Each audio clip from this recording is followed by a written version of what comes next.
इस वक्त की बड़ी खबर आपको दे दें, उत्तराखंड हाईकोर्ट के फैसले के खिलाफ दी गई केंद्र सरकार की अर्जी पर सुप्रीम कोर्ट में इस वक्त सुनवाई चल रही है।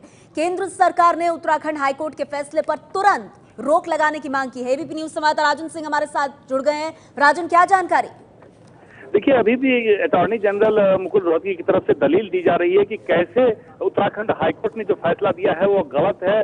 साफ तौर पर कहा गया है कि जिस तरीके से खुले तौर पर पूरे ऑपरेटिव पार्ट को पढ़ दिया गया, लेकिन अभी तक उस पर दस्तखत नहीं किया गया है, और ऐसे में वो सरकार कैसे बहाल हो सकती है। और जब सरकार न सिर्फ बहाल हो गई है बल्कि माइनॉरिटी की सरकार है और वो सरकार ताबड़तोड़ कैबिनेट मीटिंग करके फैसले ले रही है, तो उस पर रोक लगाने के लिए मांग की गई है, तत्काल रोक लगाने की मांग की गई है। जब तक आदेश की कॉपी केंद्र सरकार को नहीं मिल जाती है, उसके खिलाफ अपील दायर नहीं हो जाती, तब तक स्टे करने की मांग की गई है। और साथ ही ये भी कहा गया कि वो गवर्नमेंट माइनॉरिटी में है और एक माइनॉरिटी में के गवर्नमेंट को कैसे फैसले लेने की इजाजत दी जा रही है उत्तराखंड हाईकोर्ट के फैसले के आधार पर।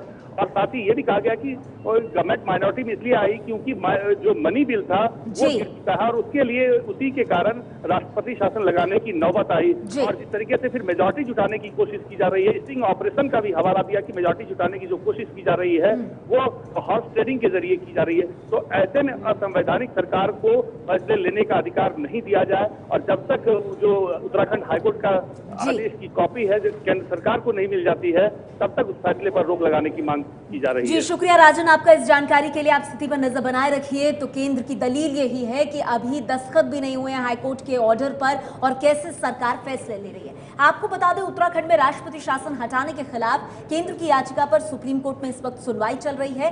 इससे पहले कल उत्तराखंड हाईकोर्ट ने राष्ट्रपति शासन हटाकर मोदी सरकार को बड़ा झटका दे दिया, लेकिन इन सबके बीच कल एक फैसला होना है जिससे साफ हो जाएगा कि उत्तराखंड में कौन बहुमत साबित कर पाएगा। पार्टी के अपने कार्यकर्ता साथियों से भी कहूंगा, ये कोई जश्न का क्षण नहीं है, ये आगे की तरफ कर्तव्य पालन का क्षण है। इससे हमारी जिम्मेदारियां बड़ी हैं। हाईकोर्ट से राष्ट्रपति शासन हटने की खबर मिलने के बाद भी हरीश रावत खुशी मनाने को तैयार इसलिए नहीं है क्योंकि हाईकोर्ट से ही एक और फैसला आना अभी बाकी है।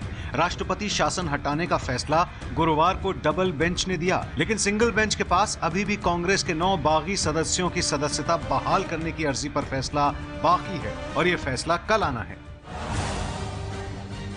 18 मार्च को बजट पर वोटिंग के दौरान बगावत करने वाले कांग्रेस के 9 बागी विधायकों को जब स्पीकर ने निलंबित कर दिया था, तो ये 9 बागी विधायक सदस्यता बहाल करने के लिए हाईकोर्ट चले गए थे। दूसरी तरफ 27 मार्च को केंद्र के राष्ट्रपति शासन लगाने के फैसले को चुनौती देने के लिए 28 मार्च को हरीश रावत कोर्ट गए। डबल बेंच ने शुक्रवार को राष्ट्रपति शासन हटाने के साथ टिप्पणी की थी कि बागी विधायकों ने संवैधानिक पाप किया है और उन्हें इसकी कीमत चुकानी पड़ेगी। हालांकि हाईकोर्ट की डबल बेंच ने अपने फैसले में साफ कर दिया था कि उनकी टिप्पणी का उस केस पर असर नहीं पड़ेगा जिसमें हाईकोर्ट की सिंगल बेंच कल 9 बागी विधायकों की सदस्यता पर फैसला करने वाली है। और इस तरह हाईकोर्ट की डबल बेंच से मिले फैसले के बाद भी कांग्रेस को मिली जीत अधूरी है, क्योंकि बागी विधायकों पर ऐतिहासिक फैसला अभी बाकी है। 71 विधायकों के सदन में 9 कांग्रेसी विधायकों के बागी होने के बाद कांग्रेस के पास 27 विधायक बचे। स्पीकर वोटिंग में शामिल नहीं होंगे तो कांग्रेस के पास वोट देने वाले 26 विधायक बचे। कांग्रेस का दावा है कि बीएसपी, यूकेडी और निर्दलीय मिलाकर 6 विधायक उनका समर्थन करेंगे, तो आंकड़ा हो गया 32।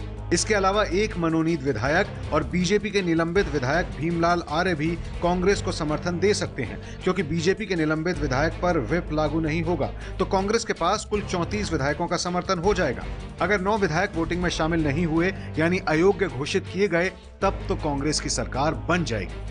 लेकिन यही ट्विस्ट है, अगर शनिवार को कोर्ट ने 9 बागी सदस्यों की सदस्यता बहाल कर दी तो बीजेपी के 27 और 9 बागी मिलकर हो जाएंगे 36 और 71 सदस्यों की विधानसभा में बीजेपी को आसानी से बहुमत मिल जाएगा और कांग्रेस का गणित गड़बड़ा जाएगा। और यही कांग्रेस के लिए चिंता और बीजेपी के लिए सरकार बनाने और साख बचाने का इकलौता मौका हो सकता है।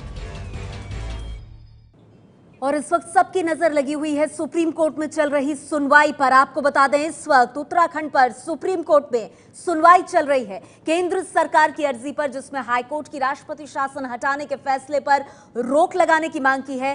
फैसले की कॉपी नहीं मिलने तक रोक लगे, दस्तखत नहीं हुए हैं इस ऑर्डर पर, कैसे सरकार बहाल होकर फैसले ले रही है, कैबिनेट की बैठक कर रही है? ये तमाम सवाल जो केंद्र सरकार ने पूछे हैं और सुप्रीम कोर्ट में इस वक्त सुनवाई चल रही है। सभी पक्षों को इंतजार है कि सुप्रीम कोर्ट केंद्र की इन दलीलों पर क्या कहता है। अखिलेश प्रताप सिंह कांग्रेस पार्टी से हमारे साथ मौजूद है। अखिलेश जी, केंद्र सरकार ने बाकायदा सुप्रीम कोर्ट में यह कहा है कि ना तो ऑर्डर की पूरी कॉपी बाहर आई, ना उस पर दस्तखत हुए। हरीश रावत की सरकार बहाल कैसे हो गई? बहाल होने के बाद कैबिनेट की बैठक करके 11 नए फैसले ले लिए उन्होंने।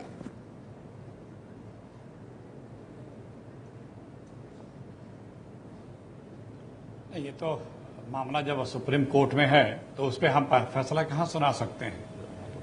लेकिन कल का हाईकोर्ट का फैसला सबको पता है कि मोदी जी ने जिस प्रकार से हिंदुस्तान के संविधान की मर्यादा को तार तार किया, लोकतंत्र की रक्षा नहीं की, लोकतंत्र की हत्या की, और कई दिनों से देखा जा रहा है उत्तराखंड में मोदी जी क्या कर रहे हैं, पूर्वांचल में क्या किया था, तो जनता नकारती जा रही है। पर अखिलेश जी, आपको लगता है कांग्रेस पार्टी का पक्ष अभी जरा कमजोर है?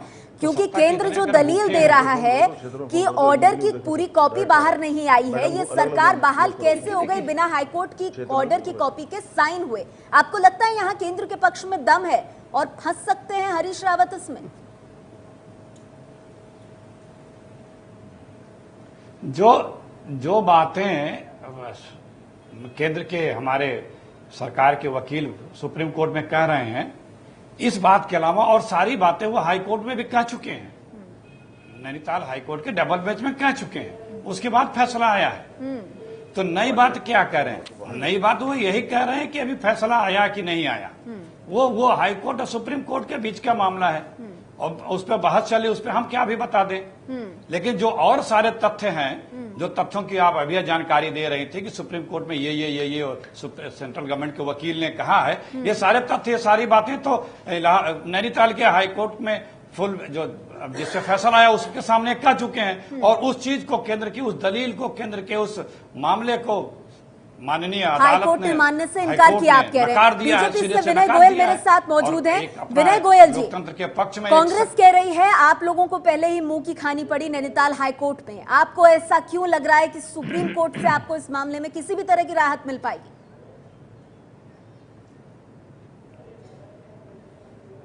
देखिए, जिस प्रकार से सारा घटनाक्रम हुआ उत्तराखंड में, 18 तारीख को विधानसभा में सरकार गिर चुकी थी। उस दिन भी बहुमत सरकार के पास नहीं था और आज भी सरकार के पास बहुमत नहीं है। और अगर सीधा सीधा परिस्थिति जन्य साक्ष्य ये होता है कि अगर किसी के पास बहुमत होता है तो वो आखिरी दिन के आखिरी घंटे तक इंतजार नहीं करता। और कांग्रेस के सरकार, हरीश रावत जी की सरकार, आखिरी दिन तक बहुमत का इंतजाम करने के लिए उन्होंने आखिरी दिन के आखिरी घंटे तक का इंतजाम किया। और आज भी जो कल हाई कोर्ट का जो फैसला आया उसमें उन्होंने इतनी जल्दबाजी दिखाई कि फैसला किसी के पास आया नहीं और वो रातों रात जाकर वो मुख्यमंत्री बन गए, स्वयं कैबिनेट की बैठक करने लगे और उसमें भी खरीद फरोख्त के काम करने लगे।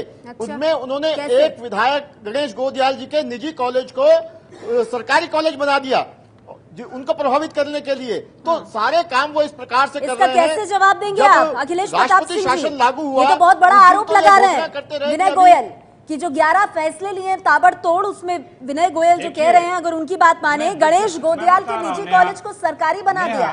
वो कह रहे हैं प्रलोभन देने की कोशिश हुई ऐसे। जी अखिलेश जी। नेहा आप देखें, सुनिए, देखिए नेहा, तय कौन करेगा कि सरकार बहुमत में के नहीं है? ये राज्यपाल फ्लोर ऑफ द हाउस का तय करवाते हैं। उन्होंने एक डेट दी थी, उस डेट के पहले, उस अवसर को आने से पहले कि सरकार बहुमत में है कि नहीं, क्या जरूरत पड़ी थी माननीय मोदी जी को, बीजेपी को, सरकार को बर्खास्त करने की? क्या जरूरत पड़ी थी? क्योंकि पता था कि सरकार बहुमत में है। अगर वो आज भी देखिए जबरदस्ती कर रहे हैं, केंद्र में अपनी सत्ता का दुरुपयोग कर रहे हैं। आपको इस लोकतंत्र के पक्ष में जो निर्णय है उसे सल्यूट करना चाहिए था। आपको कहना चाहिए था कि ठीक है, जो भी तय होगा फ्लोर ऑफ द हाउस तय होगा। लेकिन हो अखिलेश जी, जाने दें, ये सब तो केंद्र लोग सरकार तय- एक कदम आगे लोग जाकर कई बार इस इसमें फैसले को फैसले दे भी आ रही है चुके हैं। सुप्रीम कोर्ट में लेकिन उन चुनौती चीजों को और कह रही है लोकतंत्र को हरीश मजबूत न रावत करने की हाईकोर्ट बजाय, के फैसले पर लोकतंत्र की दस्तखत हुए परिपाटी बगैर को मजबूत न सीएम करने की बनकर बजाय प्रदेश के मोदी लिए जी अपने फैसले सत्ता कैसे बल से ले रहे आज भी हैं। मैं एक ब्रेक लूंगी, अदालतों मेरे में- साथ यहाँ प्रणब सिंह जी। चैंपियन साहब भी मौजूद हैं, कांग्रेस पार्टी के बागी विधायक। और आपको बता दें, प्रणब सिंह चैंपियन की किस्मत का फैसला भी कल होना है, क्योंकि हाईकोर्ट की सिंगल बेंच ये बताएगी कि 9 बागी सदस्यों की जो सदस्यता है, विधायकों की सदस्यता, वो बनी रहे या जाए। और साथ ही सुप्रीम कोर्ट में इस वक्त चल रही है उत्तराखंड विवाद पर सुनवाई केंद्र की अर्जी पर, जहां केंद्र चाहता है कि हाईकोर्ट के फैसले पर तत्काल प्रभाव से रोक लगे। प्रणब सिंह चैंपियन हमारे साथ हैं, 9 बागी विधायकों में हैं कांग्रेस के। प्रणब जी, आपकी किस्मत का फैसला भी कल होना है, क्या लग रहा है, सदस्यता रहेगी या जाएगी?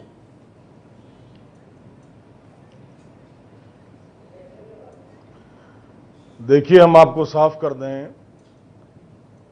18 मार्च 2016 को जो विधानसभा में हुआ उत्तराखंड की, वास्तव में उसमें डेमोक्रेसी की हत्या हुई थी और अध्यक्ष विधानसभा का आचरण गलत रहा उसमें। फिर एक जजमेंट आया हमारी सदस्यता को लेकर के 23 मार्च को, हम उसको दोषपूर्ण मानते हैं। एक एम्बिगुअस जजमेंट था कि 9 विधायक जो बर्खास्त होने के लिए जिनका स्पीकर ने कहा है वो वोट तो डाल दें, लेकिन उनकी वोट लिफाफे में बंद होकर कोर्ट में चली जाएगी और जब निर्णय आएगा तब खुलेगी। अब ये कल वाला निर्णय आ गया। बिल्कुल, और कल तो डबल बेंच ने प्रणब जी ये कहा कि ये संवैधानिक पाप है। जिस तरह से 9 विधायक कांग्रेस से गए, वो एक संवैधानिक पाप है और उसकी सजा मिलनी चाहिए।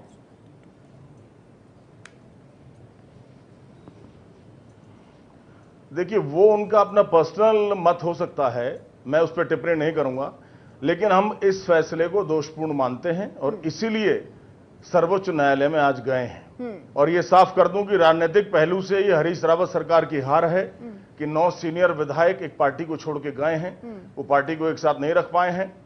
और स्टिंग ऑपरेशन में हरीश रावत जी की पोल खुल चुकी है, किस तरह वो बेईमानी कर रहे थे, हॉर्स ट्रेडिंग कर रहे थे। और जब पूरे भारत ठीक है, आप इसे हरीश रावत की हार मान रहे हैं। इससे पहले कि मैं यहाँ स्टूडियो में मौजूद अपने मेहमानों कंचन गुप्ता और अभय दुबे के पास आऊं, मेरे साथ शिवसेना से आशीष जायसवाल जुड़ गए हैं। आशीष जी, आप लोग तो जिनके साथ सरकार में है, राज्य में और केंद्र में, उन्हीं पर निशाना साध रहे हैं, मोदी सरकार के वस्त्र हरण की बात कर रहे हैं।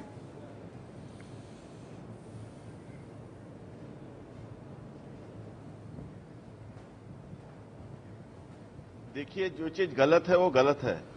एक लोकतांत्रिक पद्धति से चुन की आई हुई सरकार को इस तरह से हटाना, ये इससे देश के लोकतंत्र की हत्या हुई है। मैं ये मानता हूं कि जब विधानसभा का सत्र सामने था और सरकार को अपने विधायकों के साथ में विश्वासदर्शक ठहराव पास होना, जो भी निर्णय आता था वो पता चलना आवश्यक था। देश की जनता देख रही थी कि क्या सरकार अपना बहुमत सिद्ध कर पाती है या नहीं कर पाती है। तो इन एंटीसिपेशन कि ऐसा कुछ होगा और शायद सरकार अपना बहुमत सिद्ध कर दे, इस डर से एक राष्ट्रपति शासन लगाने की कार्रवाई की गई है, जो कि किसी भी तरह उचित नहीं है। इसे आप ठीक नहीं मान रहे तब, जबकि हरीश रावत सरकार अपना बहुमत साबित करने वाली थी। कंचन गुप्ता जी, क्या यही बात है जो दलील बहुत पुरजोर तरीके से हाईकोर्ट में भी रखी गई थी? अब आज भी केंद्र अगर सुप्रीम कोर्ट में गया है तो उन दलीलों की कोई बात नहीं हो रही। अब टेक्निकलिटी पे बात हो रही है कि ऑर्डर की लिखित कॉपी नहीं आई है, लेकिन जैसे शिवसेना भी कह रही है कि तरीका बहुत गलत था और इसीलिए हाईकोर्ट ने ऐसा आदेश दिया। देखिए, चर्चा पॉलिटिकल मोरालिटी पर अगर करना है तो फिर ये बहुत कहानी लंबी हो जाती है। कांग्रेस ने जो देश की प्रथम इलेक्टेड कम्युनिस्ट सरकार थी केरल में, उसको हटाया था प्रेसिडेंट्स रूल इम्पोज करके। सरकार की अपनी मेजॉरिटी थी, उसके बावजूद भी उस सरकार को हटाया गया। 1954 से लेके आज तक करीब 80 से 90 बार प्रेसिडेंट्स रूल इम्पोज किया गया है इस देश। लेकिन शायद ही कभी हाईकोर्ट की तरफ से इतनी तल्ख टिप्पणी केंद्र पर हुई हो। इससे भी कड़ी बातें जुडिशियरी ने पहले भी कहा है। बोम्बई जजमेंट अगर हम लोग खोल के देख लें, उसमें जो भाषा इस्तेमाल किया गया था वो भी काफी कड़े शब्दों की उसमें इस्तेमाल हुई थी। हम पॉलिटिकल मोरालिटी को अलग रखें, कॉन्स्टिट्यूशनल प्रोप्राइटी जो है उस पर जाएं। कल की जो उत्तराखंड हाईकोर्ट की जो जजमेंट है वो बहुत गलत प्रेसिडेंट सेट करती है। और अगर कोर्ट हर डिसीजन को, प्रेसिडेंट के हर डिसीजन को क्वेश्चन करते मेरा रहे आपत्ति इस बात की और है। अगर प्रेसिडेंट सर, को आते गलत हैं। साबित करे, क्योंकि इस देश हम- में हम हमारे आते हैं। सिस्टम कोर्ट में में हर बहस हो निर्णय सकती जो है, होता यहाँ उससे है, क्या बहस सरकार करना है? जो भी निर्णय लेता है, हाँ। जो गजट में यहाँ जाता तो है, मॉरल, यहाँ वो तो मॉरल राष्ट्रपति ग्राउंड के ऑफ नाम से पॉलिटिकली होता तो है। बात होगी, तो कॉन्स्टिट्यूशनल क्या बातें तो कोर्ट में हो रही हैं। जुडिशियरी जो है वो राष्ट्रपति के अगर उस पे हर यहाँ वर्डिक्ट डिसीजन दिया को जा रहा है क्वेश्चन कोर्ट के करने फैसले लगे, पे। तो सरकार के काम का काम तो आगे बढ़ेगा ही नहीं, बट अभय दुबे जी, जुडिशरी के पास ही तो आप जा रहे हैं ना। अगर आपको हाईकोर्ट के फैसले पर भी स्टे लगानी है तो आप कहाँ जा रहे हैं? आप सुप्रीम कोर्ट के पास जा रहे हैं। देखिए, जिस चीज को राष्ट्र दुबे जी जिसका जिक्र अभी 1994 बम्बई केस का कर रहे थे कंचन गुप्ता जी, उसमें गाइडलाइन में ये भी लिखा गया है कि जुडिशियल रिव्यू होना चाहिए, हो सकता है 3 सिचुएशंस में। तो न्यायिक समीक्षा की परिधि में तो आता ही है राष्ट्रपति शासन। नहीं, तो राष्ट्रपति शासन में एक सेकंड प्लीज अभय, राष्ट्रपति शासन का अगर जो ऑर्डर होता है उसकी रिव्यू हो, जुडिशरी उसकी रिव्यू करे, वो एक अलग विषय है। लेकिन हाईकोर्ट ने जो किया है कि प्रेसिडेंट की जो ऑफिस है, प्रेसिडेंट के ऑफिस के अथॉरिटी को क्वेश्चन किया है। और यहां पर रिव्यू का भी जो है बुम्बई जजमेंट अगर आप देखें, वहां पर 3 ग्राउंड्स जो दिए गए हैं, क्या वहां पर फ्लोर टेस्ट हुआ था वगैरह, 2 और ऐसे डिटेल्स उसमें है। और उसके बाहर अगर आप उस रिव्यू को ले जा रहे हैं तो जो कोर्ट जो है जुडिशियरी की रेमिट है उससे कई आगे चले जाते, मतलब मंत्रिमंडल चले जाते, मतलब मंत्रिमंडल चले जाते, मतलब मंत्री